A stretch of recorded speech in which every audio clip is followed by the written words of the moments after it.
بسم الله الرحمن الرحيم. السلام عليكم ورحمة الله وبركاته. ازيكم عاملين ايه؟ النهاردة ان شاء الله جايين بفيديو جديد، بس لو اول مرة تشوفيني ولسه مش مشتركة في القناة، اشتركي في القناة وفعلي الجرس وحطي لايك للفيديو لو عجبك. طبعا الفيديو النهاردة هنعمل الفطير الشرقي بحشوتين مختلفتين. بصوا الجمال ما شاء الله، يعني حاجة كده جميلة ما شاء الله للغدا وطعمه تحفة والطريقة سهلة مفيهوش حاجة. وبصوا طلع مورق وجميل ما شاء الله. وهو ان شاء الله ده بحشوة العصاج اللحمة، ودي بالبسطرمة. بوريك واحدة تانية اهي. بصوا مورق ازاي جميل ما شاء الله، كان سخن لسه طالع من الفرن. طبعا انا عملته في الفرن وعملته على الطاسة. شوفوا الفيديو للاخر واعملوا لايك لو عجبكم، وتعالوا يلا بينا نشوفوا الطريقة. كده اهو بوريكم الحشوة اللي هي من جوه. طبعا كان سخن جدا. وهنا اهو بعمل هنا برضو هوريكم واحدة بالبسطرمة اهو. بصوا دي كمان اهي، بس سخنة. واحدة بالبسطرمة اهي، يعني ما شاء الله جميلة اهو. بصوا طري وحلو. يا رب ان شاء الله يعجبكم. يلا بينا بقى نشوف الطريقة. يلا بينا.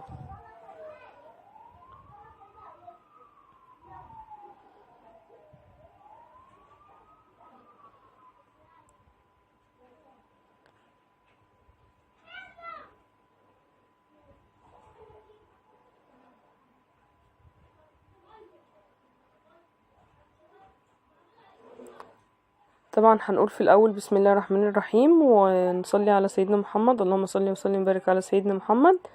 طبعا هنا عندي دقيق بقى عشان اعمل الفطير بتاعي. هنا انا جبت 3 كوبايات دقيق، نخلتهم كويس قوي وحطيت عليهم معلقتين كبار سكر ورشة ملح. وهنا بقى بعجن بمية عادية، فترة من الحنفية ولا دافية ولا اي حاجة. طبعا بتعجني كتير قوي الفطير، عاوز عجن كتير قوي يعني. وعجنتها وبقت بالشكل ده طرية كده، من مصها طري. وهنا بقى بجيب الزبدة. جبت زبدة على زيت وسيحتهم، يعني دفتهم كده على النار، خليت الزبدة كده سايحة زي ما انتوا شايفين بالشكل ده. وهقطع بقى العجينة قطع كده صغيرة، وهعملها كده قطع كور يعني صغيرة كده اهو زي ما انتوا شايفين كده اهو بكورها. ولازم طبعا السمنة اللي عندك او الزبدة تكوني ملياه عندك بالترابيزة او الرخامة، تكوني ملياه عندك بالرخامة عشان تعرفي ان شاء الله تفردي عليها كده اهو. انا بكور الكور اهو، كور صغيرة كده. طبعا الاول سبت العجينة ترتاح، يعني مش اقل من نص ساعة.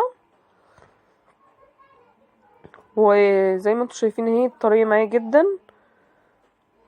وهنا برضو بقطعها بالسكينة عشان اوريكم ملمسها طري قوي كده، يعني طري وجميلة ما شاء الله اهو.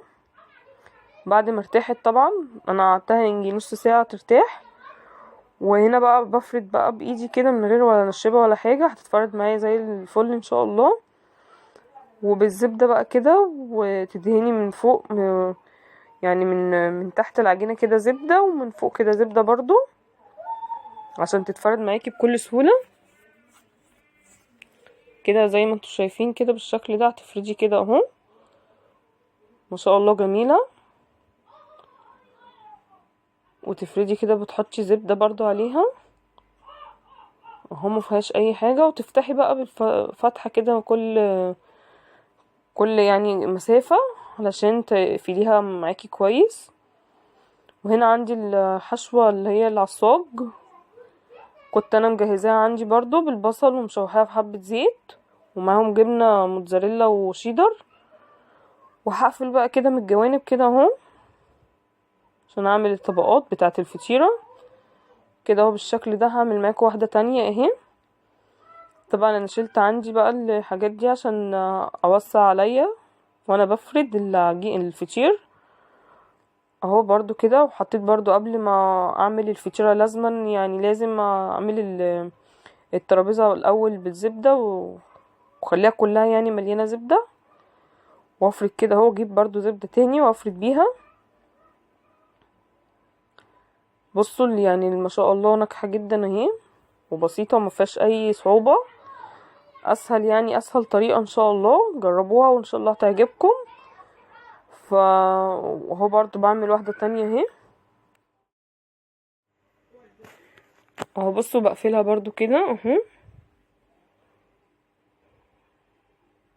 هنجيب بقى الصينية عندي برضو اهو هحطها، بس خلي بالك وانتي بتشيليها تشيليها مرة واحدة كده وتحطيها في الصينية اهي عشان هي طرية جدا. هعمل معاكم واحدة تانية اهو.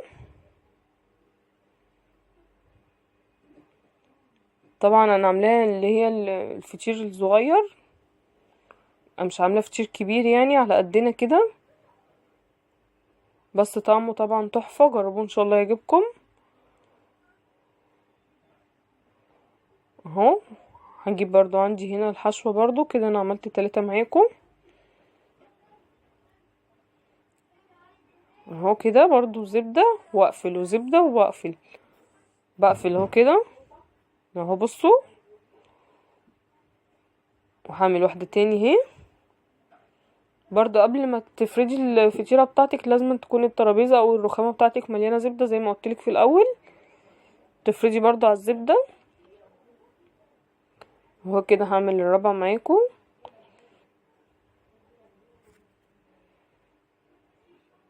اهو.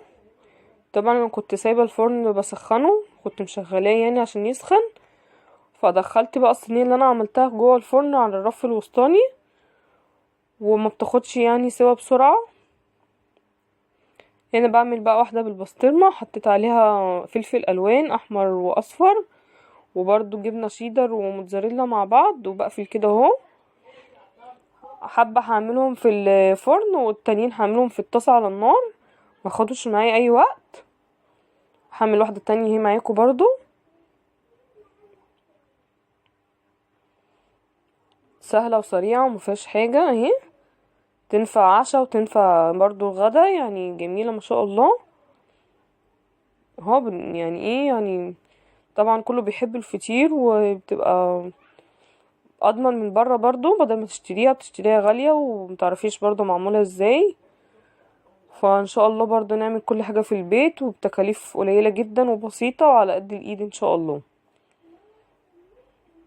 اهو. برضو هعمل واحدة تانية معاكم بالبسطرمة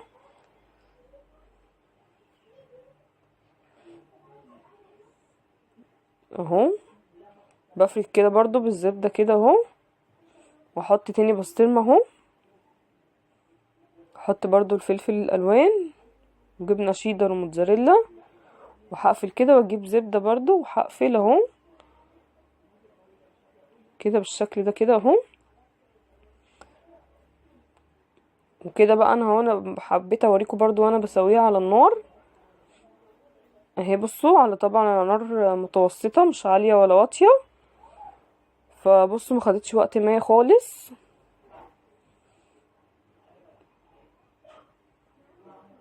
جزء عملته في الفرن دخلته في الفرن، وجزء تاني بعمله هو على النار في الطاسة، طاسة تيفال ما بتلزقش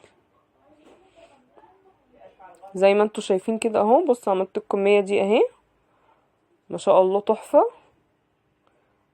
ان شاء الله الوصفة تعجبكم وجربوها، فان شاء الله يا رب يعجبكم.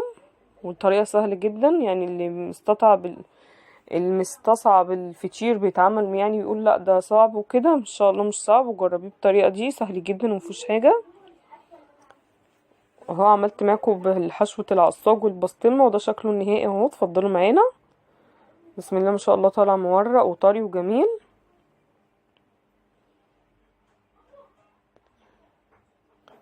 انا عاملاها من الحجم الصغير عشان ان شاء الله يعني ايه تبقى حلوة وكده اهو. بصوا الجمال.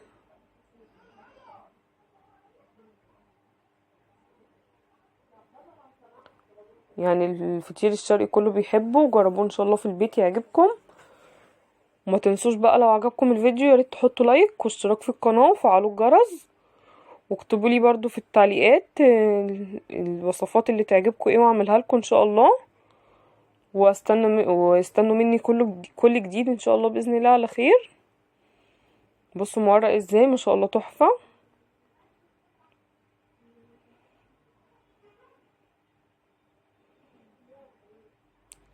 سخن برضو زي ما قلت لكم، سخن وجميل اهو.